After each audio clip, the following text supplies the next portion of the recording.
Okay, it looks like we're ready to go. Hopefully everyone can hear me. Yes, great, getting some thumbs up. Well, good afternoon, everyone, and welcome to our webinar. Thank you very much for joining us in your lunch hour or your work day. I know I can't see all your faces, but very appreciate all of you joining us today.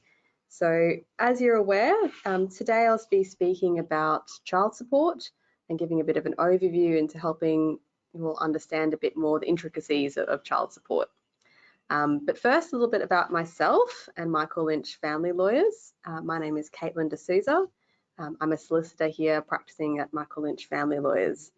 And if you've seen any of our webinars before, if you've come across any of our other materials on our website or our newsletters, you might already know a little bit about our firm.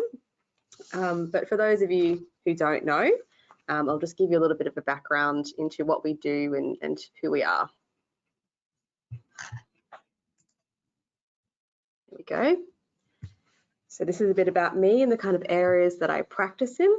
In addition to child support, which is the main topic for today, I also practice in all areas of family law, including separation, divorce, property settlements, and parenting arrangements.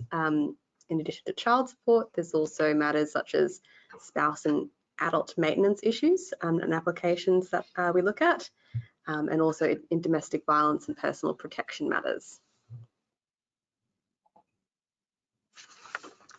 So Michael Lynch is a family law practice. We specialise in family law, and we have done since the beginning of the firm, which is 26 years now, I think. So we've had over 25 years of experience.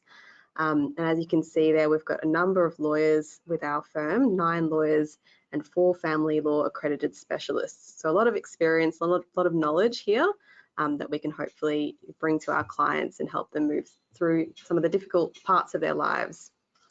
And a bit about our clients is we service private clientele through provision of confidential and professional advice from our end. In addition to our client work, we're also very passionate about sharing our knowledge with the community, such as yourselves, through webinars like this one, but we also have a number of articles on our website and different publications. If you haven't already seen some of those articles, we'd encourage you to have a look. Lots of different topics, all within the realm of family law that you might find useful. The last point there is just about our consultations. So for initial clients who come through, we have a fixed cost for those consultations. Okay, so now moving towards, I guess, the substance of what you're all here to hear about today, and that's understanding child support. So this is a bit of an overview of what I hope to take you through over the next hour. Those are the points there. So we'll run through those ones, and hopefully by the end of it, you'll have a bit more of an idea of what child support is, where it is applied, and that might answer some of the questions you've come to the webinar with. If you do have more specific questions after the conclusion of the webinar, I will have an email address at the end of the presentation that you're welcome to email me with any specific questions, or if I've referred to a resource that you can't find, you're welcome to email me and ask me for a bit more information about that as well. An hour is very limited when we're looking at any area in family law, so we'll try and keep it to that.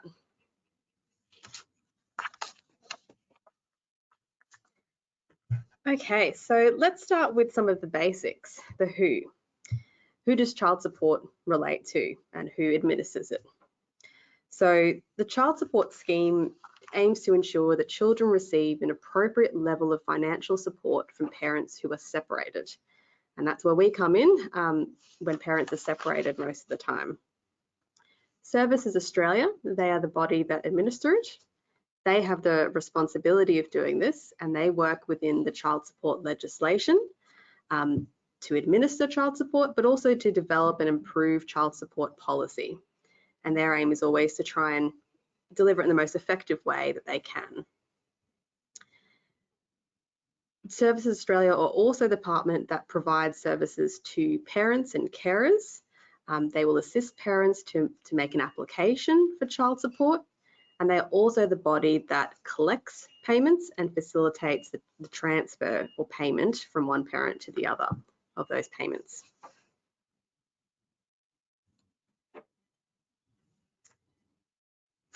Now that comes to our biggest question of what is child support and what is the Services Australia actually administering?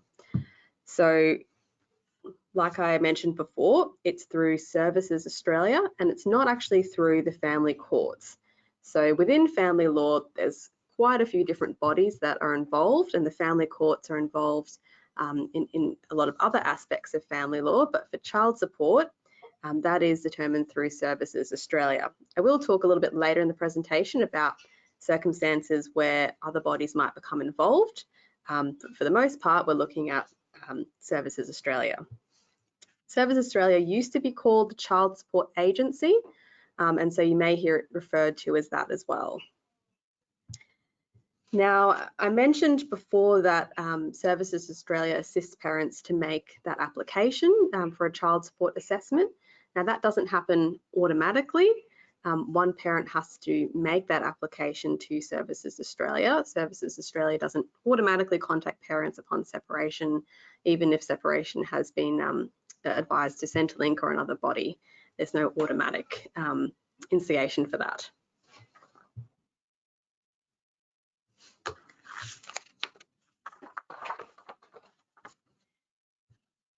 So which parent or who is the person that is able to make an application? Because it's not everybody.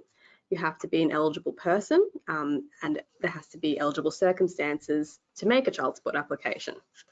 So that includes a parent or a non-parent carer. They may apply for a child support assessment for a child in the following circumstances that are listed there on the slide. So if the child is an eligible child, which I will talk about shortly, what it means to be an eligible child. Secondly, the child must be under 18 years of age, and the child must not be a member of a couple. They must also meet the residence requirements for a child support assessment. So let's look at now who is an eligible child under the legislation. And all of these definitions that I'm going through are, I guess I'm referring to what the legislation says and guides us into considering for these applications. So an eligible child is one that must have been born on or after the 1st of October 1989. Not so much an issue now. Parents who have lived together or separated on or after 1st of October 1989. Have a brother or sister who was born to the same parents on or after 1 October 1989 again. And lastly, they must not be a child for, not be cared for under a child welfare law of Western Australia or South Australia. So you will see the note there that in some situations an order may be made pursuant to a child welfare law, Western Australia or South Australia, but that order is not active. That is, the child is actually being cared for by a parent, and the parent is not receiving financial support pursuant to that order. In those kinds of circumstances, the registrar of the Child Support Agency may consider that the child is not under the care of a person under child welfare law for the purpose of child support. And in this case, they may regard the child as an eligible child, despite that order being in place. So for all the rules, I guess, that we're going through today, there obviously are some exceptions and some more complicated aspects where we might need to consider exceptions, and that's one of those.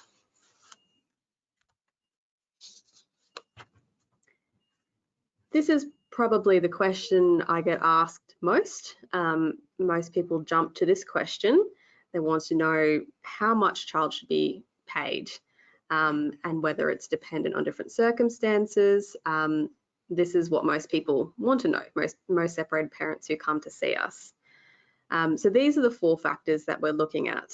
And when I say factors, they are quite important, because child support is generally a calculation. And these are the numbers that we need for that calculation. So firstly, we look at what are the financial circumstances of each parent. So what is their annual income? That's probably the most important part to start at. And where there's a vast disparity between their incomes, that's very relevant. Number 2, we're looking at the ages of the child or the children, because the amount of child support that's payable is different depending on how old the child is. So that factors into the calculation as well. Thirdly, the level of care that each parent provides for the child or children. Now, when I say the level of care, what I'm really talking about is how many nights of care each parent has. So whether it's an equal shared care arrangement, or whether one parent has a couple more nights of care of the children than the other parent, that also impacts that calculation. Lastly, is whether either parent supports another child or children. So if they have children from a different relationship, stepchildren who live with them, whether they're supporting them in any way, whether it's they live in their household or whether they're financially supporting them through another child support assessment, that also has to come into play here. I will talk a little bit more later about this calculation and where the figures come from as well, and some tips there as well.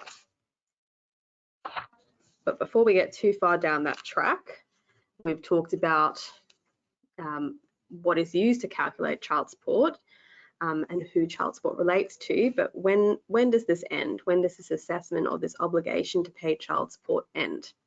And these are the 2 circumstances where child support ends.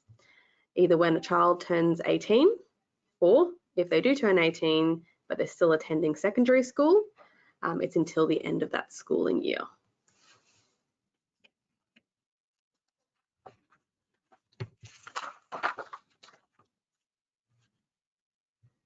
Okay, so now getting a bit more into the nitty-gritty of child support periods. So we've got a couple of questions and answers there of things that we are often asked, and sometimes we're not asked, but it's very important for parents to know, I guess, what is the child support period, when does that end, and is there a new period that starts? So we'll just go through these 3 questions. First question, will a new child support agreement always start a new child support period? The answer is no.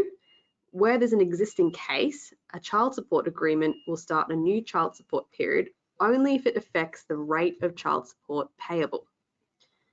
The date that the new child support period starts, that will depend on the date of the application for acceptance of the agreement, the date the agreement was signed, the terms of the agreement, and also the date on which the child support first became payable under the administrative assessment. So that's through Services Australia. If a case starts with a child support agreement, a new child support period starts on the day the application was made to the registrar for acceptance of the agreement. So not on the date of acceptance, but the day the application was actually made. Second question there is, does a change of assessment or departure order start a new child support period? No, again, no. Nor does a child support period end when the change of assessment decision or departure order ends. Last question here about child support periods we have is, does a child support period end at the end of a child support agreement, change of assessment decision, or a departure order? Again, no, it doesn't. The existing assessment continues after the end of a child support agreement, change of assessment decision, or a departure order. The case will revert to the usual formula assessment for the rest of that child support period. The last relevant year of income for the parents will stay the same, the last year of income that is ended before the start of that period. So the registrar may be required to make a new assessment if a later tax assessment has been issued during that life of that agreement, or if there's been a change of assessment decision or departure. If that is the case, it will make the assessment during that last month of the decision, order or agreement, and it will apply to child support period that starts on the first day of the following month. So I know that's a bit of a mouthful and a lot to kind of get your head around, but hopefully those questions do answer or start you thinking, I guess, a bit more about child support periods and when they end and what does affect them. But again, if you do have more questions, please let me know at the end of the presentation.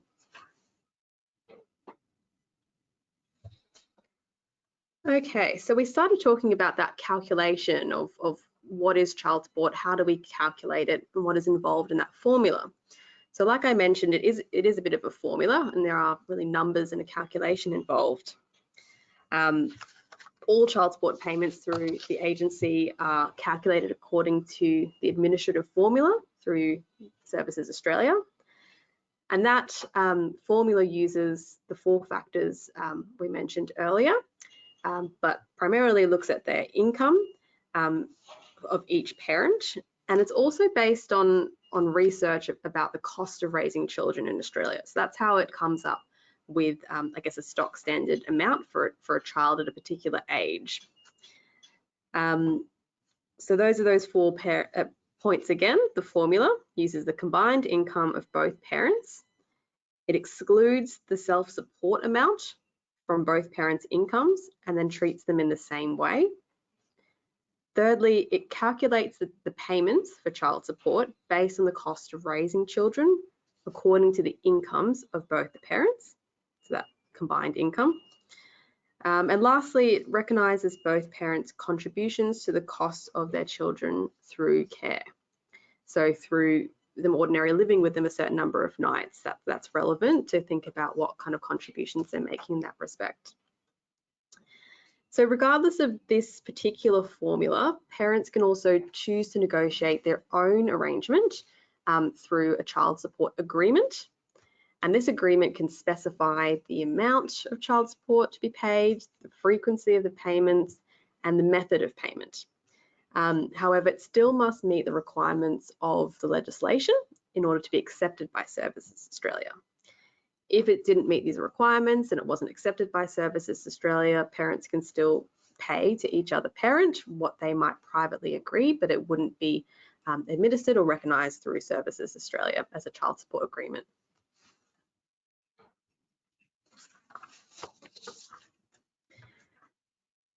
If you have dealt with child support in the past, or you will in the future, you'll definitely come across these kinds of percentages in reference to levels of care that each parent might have.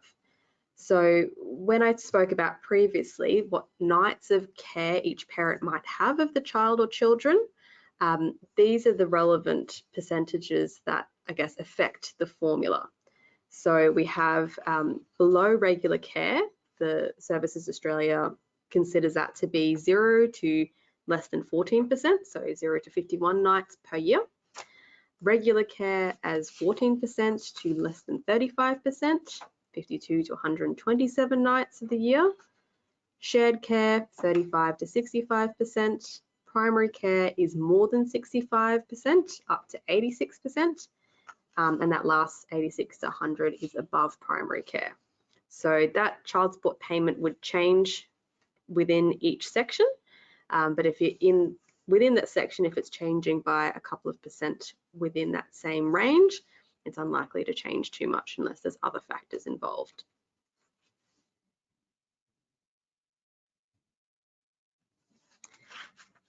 Now, the cost of children. So the formula uses research in Australia to determine what the cost is to raise a child or children at different ages. So the way they've grouped it is they have children aged 12 years and under, children of 13 years and older, and then mixed ages. This is up to the department to review when they see fit to do so, and obviously we know that lots of cost of living expenses are going up, so we just are guided by the department as to what their view is on the cost of raising children. So we've got a table here that I've taken directly from Services Australia as to what level of income the parents' combined income is, and then what the research says is the cost of 1 child, 2 children or more. So this is for children aged 12 and under, and then we have 13 or older, and then of mixed ages as well. So it's useful in terms of understanding the formula to see what Services Australia really consider to be those the relevant expenses. Now, each parent might view that differently. They might view the cost to be a lot more, a lot less, depending on their personal circumstances, but this is the general guidelines that were given by the department.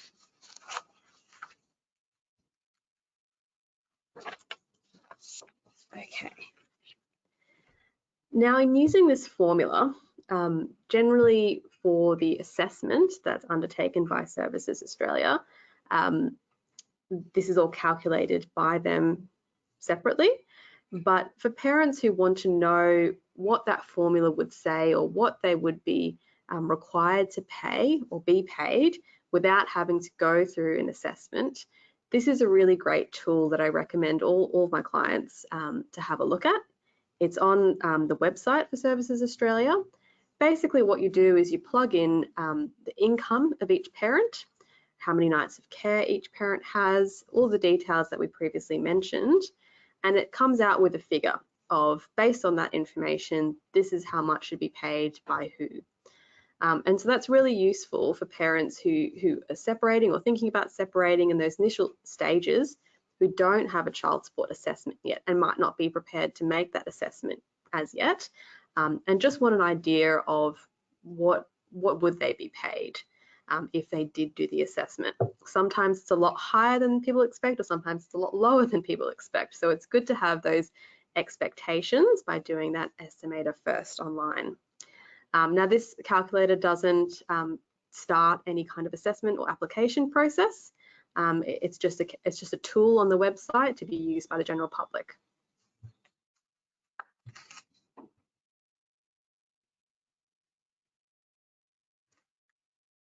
Okay, so once parents have gone through that process of actually making the application and they receive an assessment from Services Australia, there are circumstances where you can consider whether that assessment needs to be changed. So it's not just one assessment for everybody. There are circumstances where that can be reviewed. So if a parent feels that that particular formula that we've gone through, because it is quite rigid, if that doesn't reflect their particular special circumstances or the circumstances of their children, they can apply to Services Australia for that assessment to be reviewed and changed. If Services Australia are asked to do that, they will examine both the broader financial circumstances of both parents, and they will try and make a decision that will depart from the formula assessment. So the stock standard is the formula assessment, but if that doesn't fit, parents can ask the department to review that.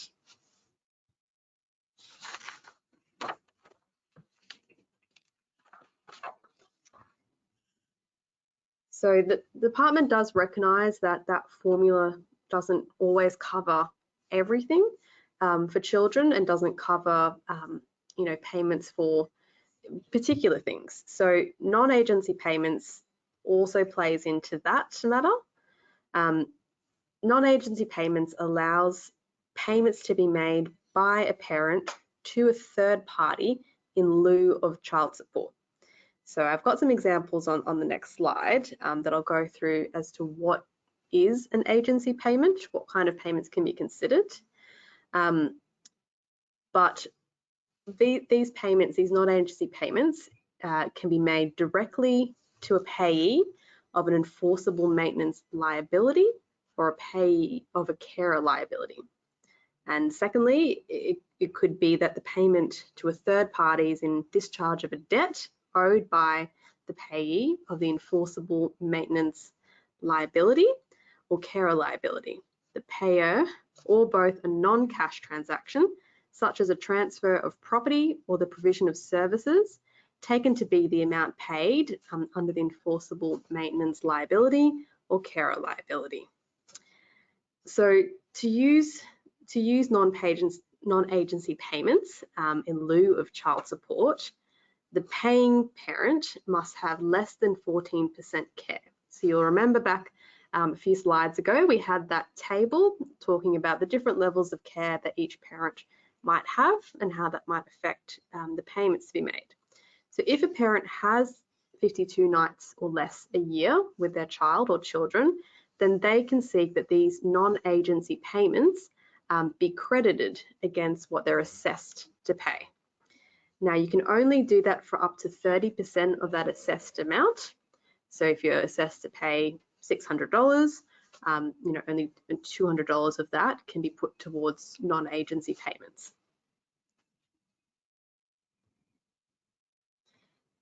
So the kinds of payments we're looking at that fit into this category are things like childcare costs, so daycare, school fees. Private school tuition is a very common one that people come to us asking about. Where does private school tuition come into it? There are these school expenses.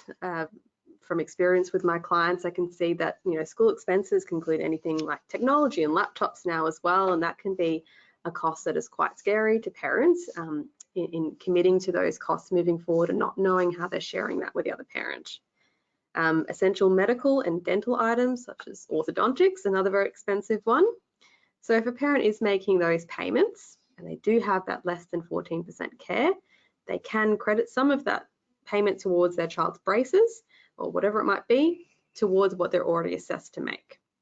But just keep in mind, I guess, those factors of what level of care they have, and that they can only do that up to 30% of what they're assessed to pay. So to help put that in a bit of context, I've got some examples here as well that we can go through to try and show the circumstances of when that might be relevant for non-agency payments. So the first example here is Blythe. She's liable to pay child support to the registrar from the 1st of April 2022. And that is the date that Trevor applied for collection, remembering that it's always from the date that you applied and not necessarily the date that they notified or it's approved. It's from the date of the application.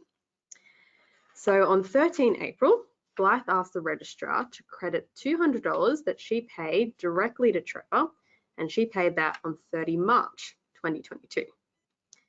Blythe and Trevor had intended that the payment be for child support for the month of April. However, the registrar cannot credit that payment, and that's according to Section 71 of the Child Support Act, because at that time, at 30 March, there was no enforceable maintenance liability, and that payment was a private payment to Trevor. So because he hadn't applied yet, there was no assessment. That's just a private payment that can't be credited against it. So she will still be liable to pay for the month of April separately.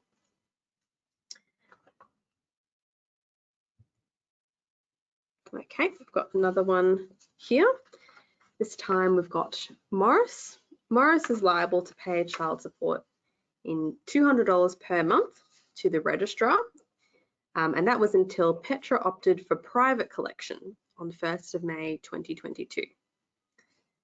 Now the overdue child support amount of $800 remained enforceable by the registrar and the child support agency. So on 2nd of June 2022, Morris asks the registrar to credit $600 paid directly to Petra on the 1st of June. They had intended for this payment to be child support for the month of May and for the overdue child support amount. The registrar was able to credit $400 of the payment, again, referencing Section 71 of the Act. At the time, Morris had a liability of $200 in May that was not enforceable because Petra had opted for private collection then. The remainder of the payment can be credited as the overdue amount was an enforceable maintenance liability.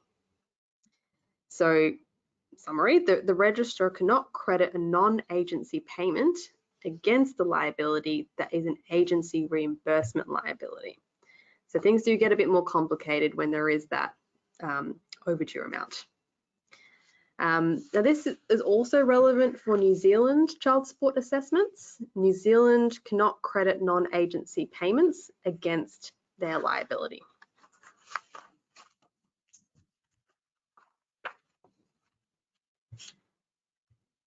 Okay.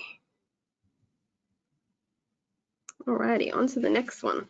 If you do have more questions about non-agency payments or perhaps even the interaction with New Zealand, again, I'll put my email at the end of the slides for you to think of anything that you'd like to send through.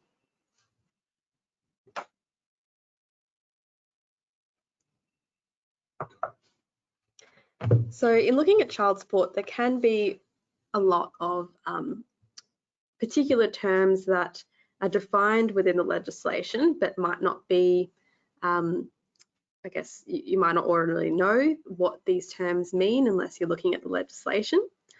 And one of those terms is, I guess, what is a parent's adjusted taxable income? So for that here, we've got a little bit of a list of what the legislation says an adjusted taxable income includes. So that includes taxable income from the last relevant year of their income. It includes reportable fringe benefits. It includes target foreign income, total net investment loss. It also includes specified tax-free pensions or benefits and reportable superannuation contributions.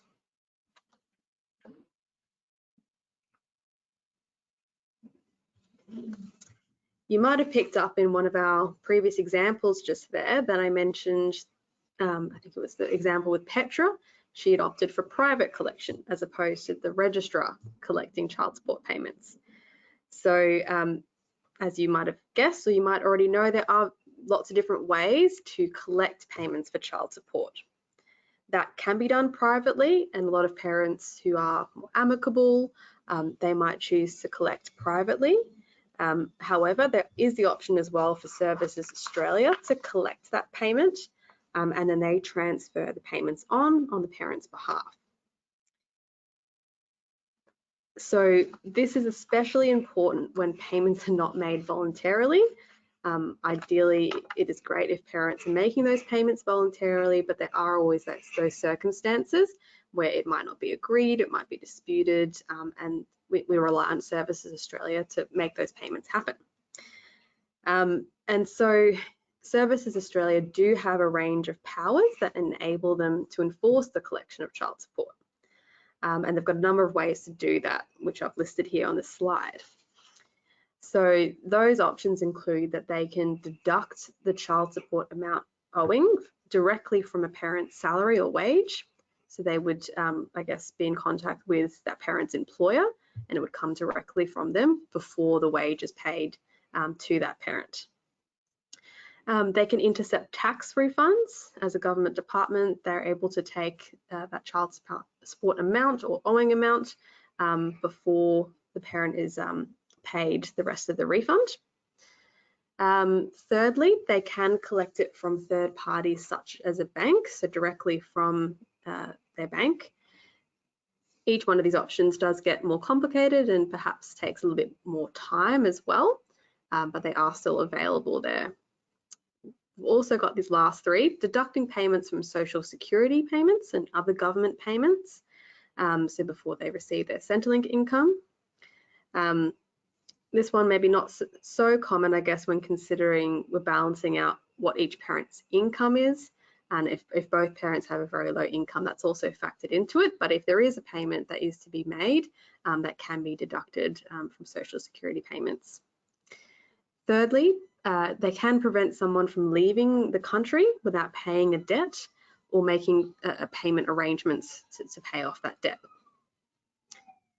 And lastly, litigation action, so court action to recover a child support debt in any court with family law jurisdiction. So in Australia, that would be the Federal Circuit Court and Family Court of Australia.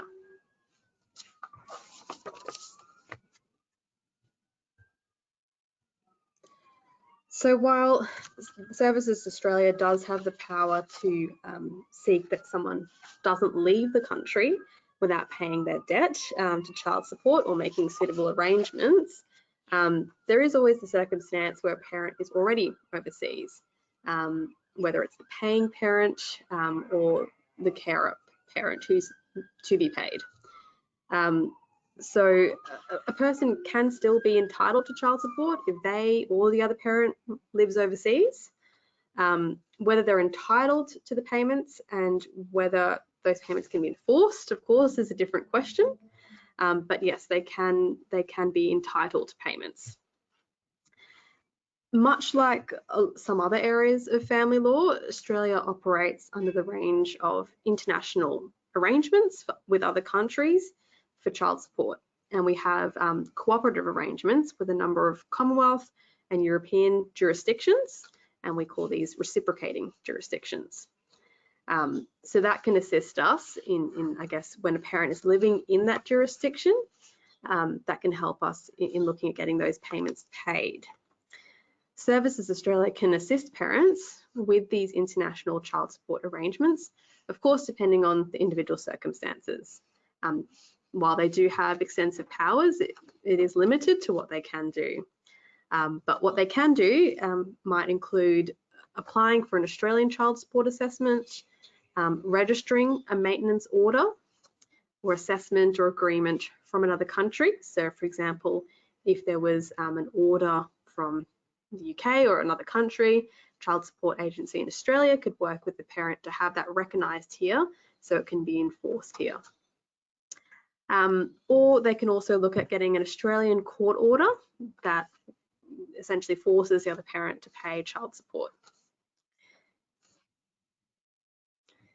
Now, when we speak about the reciprocating jurisdictions, we don't have reciprocating jurisdictions with every country in the world. It is limited, and I've taken this again from Services Australia, their website, as to which countries we do have a reciprocating jurisdiction with. These are the countries here listed.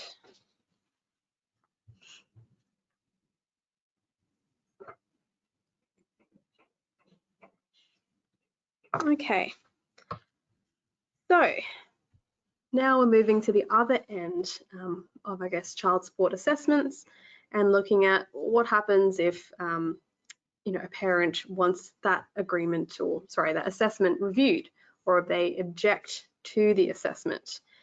That can happen very often. Lots of parents don't agree with the assessment made, whether that's for a legitimate reason, that can be reviewed. So most of the child support decisions, they can be reviewed through Services Australia's objection process. If a parent disagrees with a decision that's been made as to the assessment or any other decision, they can lodge an objection with Services Australia, and that would go to an internal review first and foremost. Now, once that decision, that internal review process has been completed, if the parent is still unhappy with the decision and still disagrees with the objection decision, so when they make the review, they provide reasons, and if the parent still disagrees after those reasons have been provided, they can appeal to an external body, which is the Administrative Appeals Tribunal, and we call that the AAT, for an independent review of the decision. So it goes to the AAT, they conduct their review. If the parent is still not agreeable to that decision made by the AAT, the next step is for it to be appealed within the AAT, and then that goes for a second review.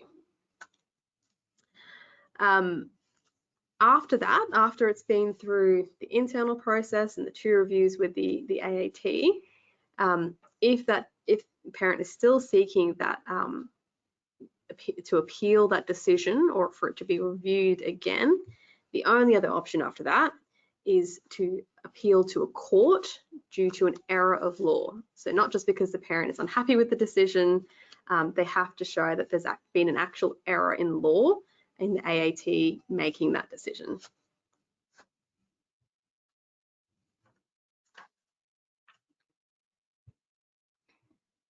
Okay.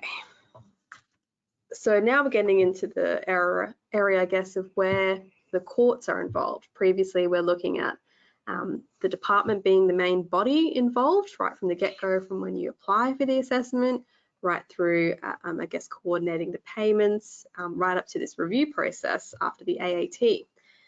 So now we're looking at in circumstances where parents might get the courts involved. And that's generally where they're dissatisfied with the decision by the registrar under the Act. So the Act does allow for parents to eventually review that in court, like I just outlined before. It's usually unnecessary for the registrar to have dealt with an objection about the decision before the parent can make their application to court.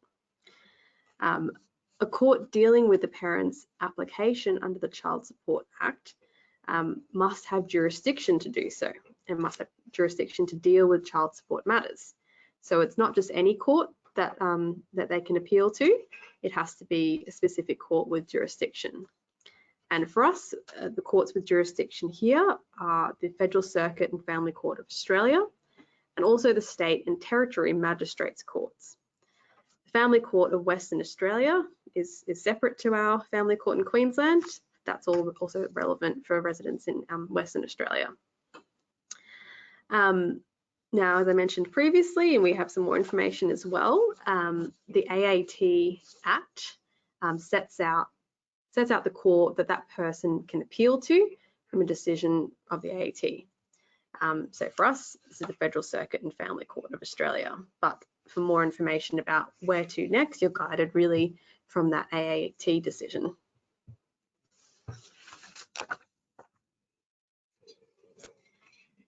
Now, as I mentioned before, a parent can appeal to the Federal Circuit and Family Court of Australia on a question of law or error of law in relation to that AAT first review of an objection decision or an AAT second review of an AAT decision, but it has to be on a question of law.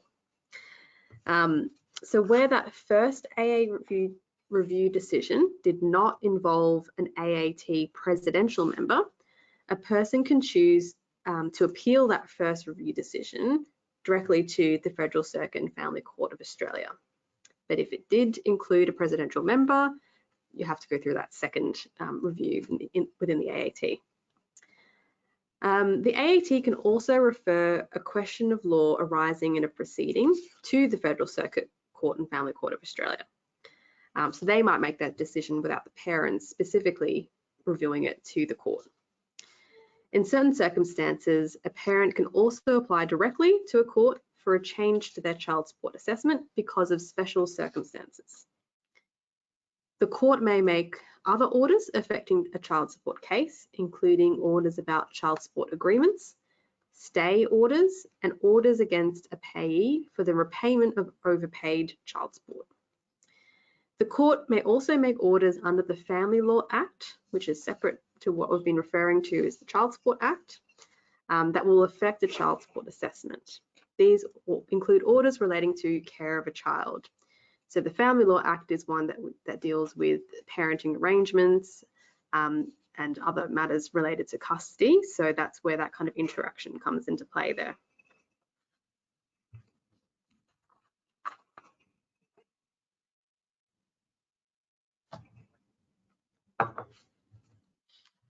Now, a lot of that information is often where parents are going through themselves. Parents might themselves make applications to the Child Support Agency and go through a lot of this process personally. Where I guess lawyers become especially relevant is when parents start to look at alternatives to that administrative assessment in terms of a private child support agreement.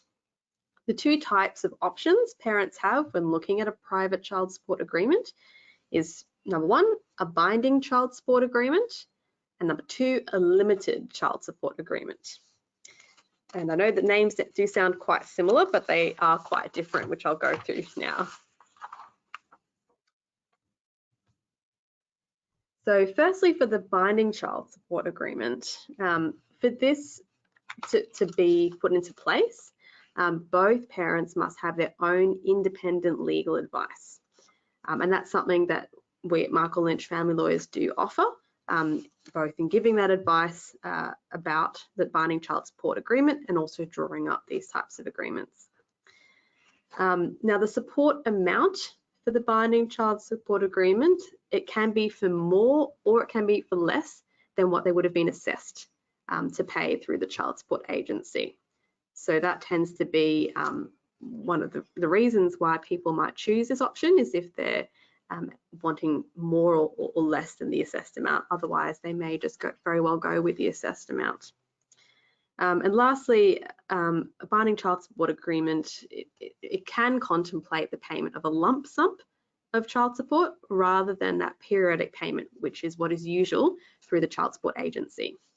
So a few differences there, and that there can be very particular reasons why you would seek a binding child support agreement, depending on each parent's circumstances, or it can be a personal preference as well. Some other differences between a binding child support agreement and that of just the usual assessed is that for termination, that must be done by agreement for that binding child support agreement to end, or alternatively, parents can enter into a new binding child support agreement and that would end the first one. If only one parent seeks to terminate it, they would be required to make a court application to terminate it without the agreement of the other parent. And they can only do so on limited grounds, and those are that there was fraud in the making of the agreement, failure to disclose something, undue influence, and there's a few other circumstances as well, but those are the main ones. So I guess it is a bit of a warning to parents that the court won't just terminate the binding child support agreement if they change their mind. It has to be within those grounds of fraud, failure, something like that. Okay, now the second one is a limited child support agreement. It's quite different to the binding one in terms of independent legal advice is not required of each party. It is something that we would definitely recommend that parties do get legal advice about their options and what it means to enter into an agreement, but it's not required for each party to have a lawyer sign off on that agreement. Now, for this type of agreement, the child support amount must be for, at the very least, what the existing amount is in the assessment. So it can't be for less. It has to be of the same or more. If the administrative assessment changes by more than 15% during the term of the limited child support agreement, then that allows either parent to terminate the limited child support agreement. Aside from that option to terminate, either parent is also able to unilaterally, without the other parent's agreement, terminate the limited child support agreement if the agreement is 3 years old or more than 3 years old. So it does have a few more provisions in terms of when it can terminate, but obviously even within the binding child support agreement, the terms of that agreement might particularize other circumstances where that could terminate as well.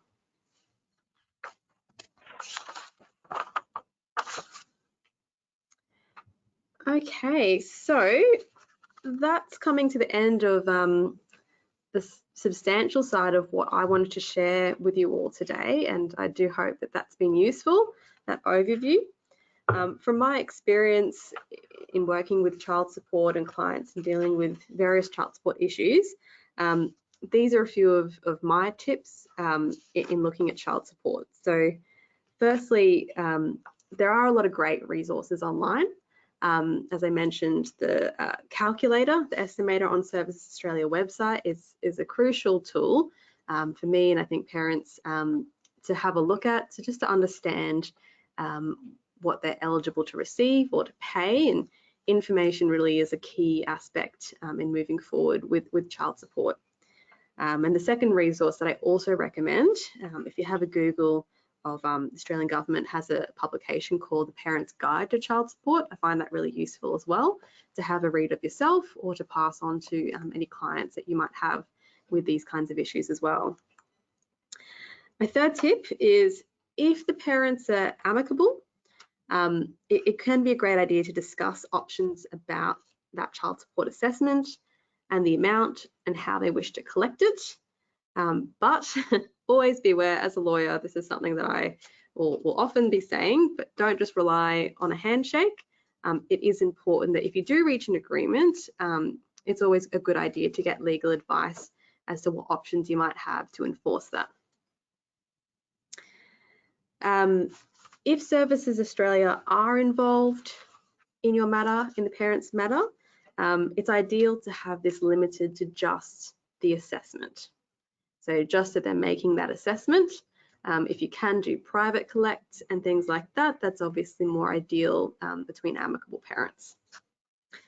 For both the paying parent and the carer parent, it's really important to lodge tax returns on time and have your financial circumstances updated when they change, because obviously this plays into the calculation for child support, and so it's really important for Services Australia to have that up-to-date information.